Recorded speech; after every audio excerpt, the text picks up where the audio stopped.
Kaixo lagunok, hemen gara berriro.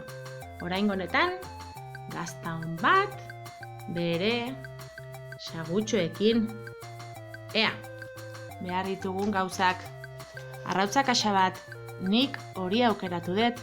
Gazta horia delako, baino, bakoitzak etxian daukanakin, edo margotu etzakezut ere bai, kaxa, inongo arazori gabe. Gero behar dugu beste arrautza kaxa bat, saguak iteko. Txontxortxo bat erabiliko dugu, sagu bat iteko.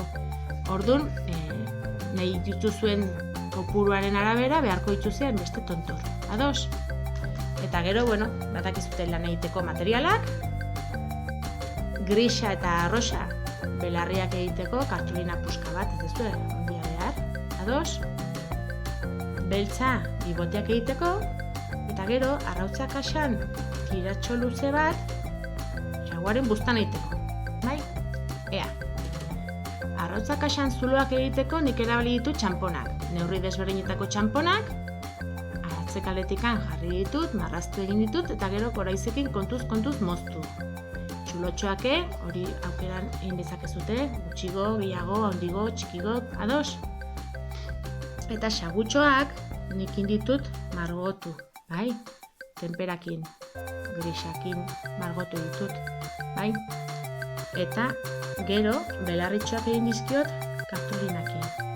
Kartulinan ikusten den, biak elkarrekin egin ditut belarriak, eta gero erdian txurtentxoi utzi diot, saguan, arrautza kaxako zulotxoan sartzen delako, eta hortzen gehitzen delako itxasita. Ados? Buztana berdin, buztanare, kartoi puska, indet margotu, bai?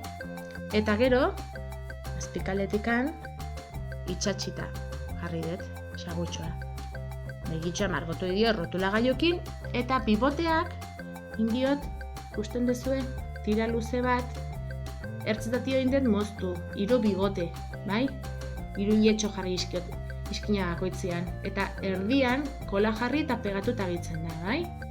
Hala ez zaizue eroriko. Ados? Hoxean da, aste hontako erronka. Ea gustokoa duzuen, hurrengo arte!